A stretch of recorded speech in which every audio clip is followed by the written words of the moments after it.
আমি সবাইকে অনুরোধ করব বাংলাদেশের যে আপনারা সরকারকে বয়কট করেন, পাবলিকলি বয়কট করেন। 30 লক্ষ লোক এই আওয়ামী লীগ আমাদের ফকির হয়ে আমার স্পিকার। আমরা নতুন প্রজন্ম দেখতে চাই মানুষ স্পিকার। গাধাকে দিয়ে ঘোড়ার রেস দৌড়ানো হচ্ছে। আমি জানি এই গাধা। বাংলাদেশ জাতীয় পার্টির চেয়ারম্যান ও সাবেক সংসদ সদস্য ব্যারিস্টার আন্দালিব রহমান পার্থকে মামলার তদন্তকারী কর্মকর্তা ডিবির পরিদর্শক আবু সাইদ তাকে আদালতে হাজির করে 10 দিনের রিমান্ড আবেদন করেন। আবেদনের প্রেক্ষিতে প্রার্থীর 5 দিনের রিমান্ড মঞ্জুর করে আদালত। কোটা সংস্কার আন্দোলনে শিক্ষার্থীদের পক্ষে ফেসবুকে পোস্ট দিয়ে গ্রেফতার হন বাংলাদেশ।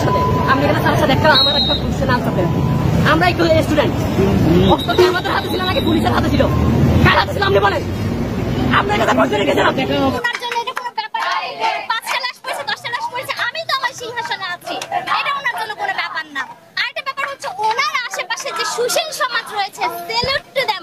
কি তাদের মেধা, কি তাদের মনন, একটা শব্দ নিয়ে তারা। সম্মানিত ভিউয়ার্স, আসসালামু আলাইকুম। দেশ এবং প্রবাসে, দূরে এবং কাছে, যে যেখান থেকে আজকের এই ভিডিওটি দেখার জন্য প্লে করেছেন, সবাইকে আন্তরিক শুভেচ্ছা ও অভিনন্দন। সুপ্রিয় দর্শক শ্রোতা, শুরু থেকে একটি ভয়ানক ভাইরাল বক্তব্য দেখেছেন, একটি জ্বালামুখী বক্তব্য দেখেছেন। এই বক্তব্যটি হচ্ছে আমাদের বাংলাদেশের সাবেক মন্ত্রী, সাবেক এমপি, সাবেক তথ্যমন্ত্রী ছিলেন। উনি কিন্তু বাংলাদেশের একটি আইডল এবং তরুণ সমাজ সবাই কিন্তু ওনাকে কম বেশি চেনে। তিনি হচ্ছেন বাংলাদেশের সেই পার্থ সাহেব। এই পার্থ সাহেব কিন্তু বর্তমান প্রেক্ষাপটে যে সমস্ত কর্মকাণ্ড হচ্ছে কোঠা আন্দোলনকে কেন্দ্র করে উনি কিন্তু এখন অ্যারেস্ট হয়েছে। দর্শক, উনি কিন্তু ইতিমধ্যে অ্যারেস্ট হয়েছে এবং উনার 10 দিনের রিমান্ড মঞ্জুর করেছিল আদালত। 5 দিন মাফ করে দিয়েছে এবং 5 দিন ওনার রিমান্ড চলতেছে। বর্তমান উনি এখন জেল হাজতে আছে এবং কিসের কারণে ওনার জেল হাজত হইলো আজকের এই ভিডিও ক্লিপে আপনারা জানতে পারবেন এবং সম্পূর্ণ ভিডিও আপনাদেরকে দেখাবো। সুপ্রিয় দর্শক শ্রোতা, আজকের এই ভিডিও দেখার জন্য যারা প্লে করেছেন সবাইকে আমি অনুরোধ করব ধৈর্য সহকারে পুরো ভিডিওটি কন্টিনিউ করবেন। দর্শক, আপনি যদি বাংলাদেশের একজন সুনাগরিক হয়ে থাকেন অবশ্যই আজকের এই ফুল ভিডিও কন্টিনিউ করবেন, কারণ বিশেষ বিশেষ কিছু তথ্য রয়েছে আজকের এই ভিডিওতে।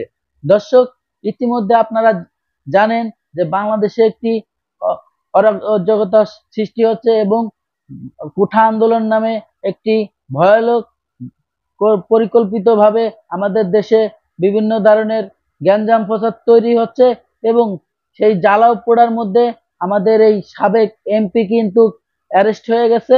ঠিক কি কারণে অ্যারেস্ট হলো এটা আপনাদেরকে অবশ্যই বলবো, ভিডিওটির সাথে থাকবেন। তো দর্শক, চলুন আগে সেই ভিডিও ক্লিপ দেখি। পার্থ সাহেব কিন্তু উনি কিন্তু অ্যারেস্ট হয়েছে সেতু ভবনে যে সমস্ত গাড়ি এবং ভাঙচুর করা হয়েছে, আগুন লাগানো হয়েছে, সেই কারণে ওনাকে কিন্তু সেই মামলায় পুলিশ অ্যারেস্ট করেছে। দর্শক, আগে চলুন সেই ভিডিও ক্লিপ দেখি, তারপরে আপনাদের সাথে গুরুত্বপূর্ণ আলোচনা করব ভিডিওর শেষে। মামলার তদন্তকারী কর্মকর্তা ডিবির পরিদর্শক আবু সাইদ তাকে আদালতে হাজির করে 10 দিনের রিমান্ড আবেদন করেন। আবেদনের প্রেক্ষিতে প্রার্থীর 5 দিনের রিমান্ড মঞ্জুর করে আদালত। কোটা সংস্কার আন্দোলনে শিক্ষার্থীদের পক্ষে ফেসবুকে পোস্ট দিয়ে গ্রেফতার হন বাংলাদেশ জাতীয় পার্টির চেয়ারম্যান ব্যারিস্টার আন্দালিব পার্থ। গতকাল রাত 1টার দিকে রাজধানীর গুলশানের বাসা থেকে তাকে গ্রেফতার করা হয়। মরিয়ম মিম, ঢাকা পোস্ট। আমি সবাইকে অনুরোধ করব বাংলাদেশের যে আপনারা সরকারকে বয়কট করেন, পাবলিকলি বয়কট করেন। 30 লক্ষ লোক এই আওয়ামী লীগ আমাদের ফকির হয়ে আমার স্পিকার। আমরা নতুন প্রজন্ম দেখতে চাই মানুষ স্পিকার। গাধাকে দিয়ে ঘোড়ার রেস দৌড়ানো হচ্ছে। আমি জানি এই গাধা গন্তব্যে কোনোদিন পৌঁছাবে না। 30 থেকে 40 হাজার কোটি টাকা বিদেশে চলে গেছে মাননীয় স্পিকার। প্রথম আলোতে দেখলাম উনি মাশাআল্লাহ 1200 কোটি টাকা কামিয়েছেন। আলহামদুলিল্লাহ। এই টাকা দিয়ে করবে কি? 1200 কোটি টাকা দিয়ে বানিয়েছেন। এই সমন্বয়হীনতার অভাব, বারবার যে কোনো কাজে ডিউ ডিলিজেন্স ছাড়া বিরোধী দলের উপরে আঙ্গুল উঠিয়ে দেওয়া আর শুধুমাত্র বলা এখানে করাপশন, এখানে করাপশন। যে সরকার আমাদের টেলিফোন যদি ট্যাপ করা হয় আমরা জানতে চাই সেই দরবেশা, সেই মুরিদদের টেলিফোন কেন ট্যাপ করা হয় না? যেই দেশের স্বরাষ্ট্র প্রতিমন্ত্রী শাহরুখ খানের কনসার্টে যে মাটিতে বসে, এই দেশে কি হতে পারে? মান ইজ্জত কোথায় যায় আমাদের? নতুন প্রজন্মের রাজনীতিবিদ হিসাবে আমি এতটুকু ক্লিয়ার করে বলতে চাই যে সরকার বহির্বিশ্ব ফোন উঠে ঝগড়া করবে না, এটা তাদের diplomatic language. that we are concerned, we are looking into the matter. আপনি কল্পনা করতে পারেন মাননীয় স্পিকার, একজন অ্যাটর্নি জেনারেল ওই পদে বহাল থাকে, কিভাবে সে বসে বলে কে নোবেল প্রাইজ পাওয়া উচিত, কে নোবেল প্রাইজ পাওয়া উচিত না। এটা অসম্ভব।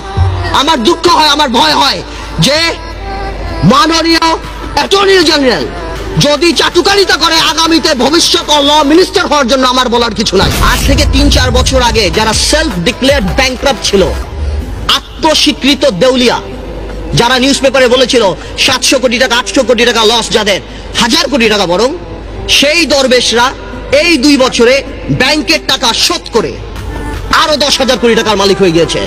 সরকার দলীয় সংসদ যদি মনে করে যে আমাদের 2-1 নাম বলে, হাওয়া ভবনের নাম বলে এগুলি তারা পার পেয়ে যাবে না।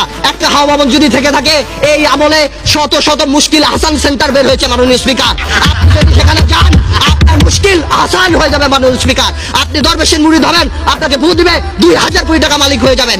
শত শত লোকসানের কোম্পানি, জিএমজির মতো কোম্পানি, ওয়েস্টিনের মতো কোম্পানি আপনি নিয়ে যাবেন 20 কোটি টাকাকে বিলিং ভ্যালুতে বড় করে আপনি শেষ করে দিবেন। আপনি হঠাৎ রাতারাতি 40 কোটি টাকার মালিক হয়ে যাবেন। আপনি জানেন বাংলাদেশে কোনো ব্যবসা বাণিজ্য এখন নেই। এই মুহূর্তে সবাই 2 লাখ টাকা 5 লাখ টাকা ইনভেস্ট করে 5,000 টাকা কামাই করার জন্য চেষ্টা করেছে। এটা কি কোনো অপরাধ? I can very well understand. বিজনেসে লস হবে, লাভ হবে, কিন্তু ডাক দিয়ে তো আপনি ধোকা দিতে পারেন না।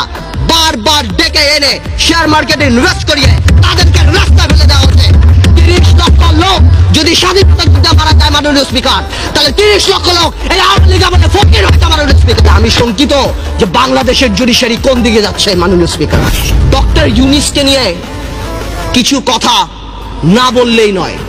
Doctor Yunus, I can very well understand 65 বা 70 ইয়ার্স ওল্ড, বাট 80 বছরের রাষ্ট্রপতি যদি এত বড় বক্তব্য লিখতে পারে, 75 বা 70 বছরের ডক্টর ইউনূস আমি মনে করি গ্রামীণ ব্যাংকের এমডি পদে ভালোভাবেই থাকতে পারত। মাননীয় স্পিকার, ডক্টর ইউনূস বাংলাদেশের সম্পদ না পৃথিবীর সম্পদ? আমি দেখেছি আমাদের মাননীয় পররাষ্ট্রমন্ত্রী বলেছেন this will not affect our relationship, বহির্বিশ্বের সাথে আমাদের সম্পর্কে। ঠিক তার পরের দিনই জন কেরি বলেছেন উই আর কনসার্নড। 23 জন কংগ্রেসম্যান বলেছেন উই আর কনসার্ন। বহির্বিশ্ব ফোন উঠে ঝগড়া করবে না, এটা তাদের diplomatic language. That we are concern, we are looking into the matter. Doctor Yunus আমাদের মতো না। আমার ফোনে সবচেয়ে বড় ভিআইপি ফোন করে জয়নাল আবেদিন ফারুক সাহেব, আর ডক্টর ইউনূসের ফোনে ফোন করে হিলারি ক্লিন্টন। মনে রাখতে হবে সে কোথায় উঠে গিয়েছেন। ডক্টর ইউনূসের এই ব্যাপারটা অ্যামিকেবলি সেটেল করা যেত। I have witnessed it. আমি নিজে দেখেছি বিবিসিতে হোয়াইট হাউস স্পোকসম্যান বলছে we are deeply concerned, this is Yunus allergy. ইলেকট্রিসিটিতে নাকি দেশ প্রেগন্যান্ট হয়ে গেছেন। I am not used to this languages, but আমার জবাব দিতে যখন দেখি চানাচুর কোম্পানি, ফার্নিচার কোম্পানি, নাম নিচ্ছি অটোবি, যারা সারা জীবন ফার্নিচার বানিয়েছে তারা বিদ্যুৎ প্ল্যান পেয়েছে, আমার মনে হয় এই প্রেগন্যান্সি খুব তাড়াতাড়ি মিসক্যারেজ হয়ে যাবে এবং এই দেশে বিদ্যুৎ আসবে না। আমরা চাই, আমরা দেখতে চাই যাতে বিদ্যুৎ আসুক। আমি যদি দেখি গাধাকে দিয়ে ঘোড়ার রেস দৌড়ানো হচ্ছে, আমি জানি এই গাধা গন্তব্যে কোনোদিন পৌঁছাবে না। সুপ্রিয় দর্শক শ্রোতা, এতক্ষণে আপনারা যে ভিডিও ক্লিপ দেখেছেন আশা করি আপনাদের হয়তো ভালো লেগেছে। আর যদি ভালো লেগে থাকে অবশ্যই আপনার মূল্যবান মতামত কমেন্ট বক্সে কমেন্ট করে জানাবেন। সুপ্রিয় দর্শক শ্রোতা, আপনারা ইতিমধ্যে যে ভিডিও ক্লিপ দেখেছেন পার্থ সাহেবের, আমাদের সাবেক এমপি। দর্শক, আমি এখন আপনাদের সাথে আরো 2টি ভিডিও ক্লিপ শেয়ার করব, কিন্তু সেই ভিডিও নিয়ে কয়েকটি কথা আপনাদের সাথে কথা বলবো এবং আইডিয়া দেব, কারণ হয়তো আপনারা বুঝতে পারবেন না। সুপ্রিয় দর্শক শ্রোতা, আপনারা স্ক্রিনে ছোট্ট একটি ভিডিও ক্লিপের অংশ দেখেছেন। একটা কলেজ ছাত্র, সে কিন্তু একজন আন্দোলনকারী ছিল না, স্বাভাবিক একজন ছাত্র ছিল, সে কিন্তু আন্দোলন আসছিল না, প্রফেসর ছিল। ঠিক সেই মুহূর্তে বিজিবি দল বাহিনী তাকে ধরে ফেলায়, ধরে তাকে তার বুকে যখন গুলি পিস্তল ঠেকায় রাখে, তখন ঠিক সেই মুহূর্তে সেই ভাইরাল বক্তব্যটি এই সময় কি বলছিল আমি বেশি কথা বলবো না, চলুন সেই ভিডিও ক্লিপটা দেখাবো। আরো একটি ভিডিও ক্লিপ দেখাবো আপনাদের। বর্তমান আপনার মনে রাখা উচিত 1952 সালে একইভাবে চিন্তা করেছিল পূর্ব পাকিস্তানের শাসকরা, 1971 সালেও তারা একইভাবেই চিন্তা করেছিল। 25শে মার্চের যে বর্বর হামলা একই চিন্তা থেকে হয়েছিল, যে চিন্তা আপনি এখন করছেন, হল বন্ধ করে দিবেন, ইউনিভার্সিটি বন্ধ করে দিবেন, স্কুল কলেজ বন্ধ করে দিবেন, এগুলো হয়েছিল, আগেও হয়েছিল। অতীত থেকে শিক্ষা নেন, হিস্ট্রি রিপিটস ইটসেলফ। আমরা দেখতে পেয়েছি যে পাকিস্তানের কুত্তাগুলো যেভাবে 52 সালে ভাষা শহীদদের উপরে গুলি চালিয়েছিল, ওনার সেই পেটো বাহিনী, ওনার সেই পুলিশ লীগ একইভাবে আসলে গুলি চালিয়েছে। অবশ্যই আপনারা এই ভিডিও ক্লিপটা দেখেন, এই ভাইরাল ভিডিওটা দেখলে আপনারা বুঝতে পারবেন কি বলেছিল এবং কি হতে চলেছে। তো চলুন আমরা সেই ভিডিও ক্লিপটা দেখি।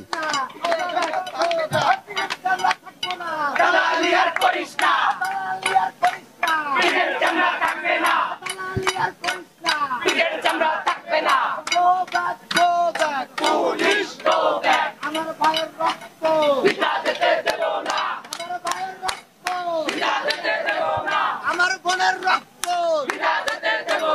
আমার বোনের রক্ত আমার ভাই কবরে কেন বাইরে আমার ভাই কবরে কেন বাইরে। আমরা যারা সাধারণ ছাত্র তারা খুব শান্তিপূর্ণভাবে আন্দোলন করে আসছি। আমাদের মধ্যে কোনো ভায়োলেন্সের কোনো চিহ্নও ছিল না।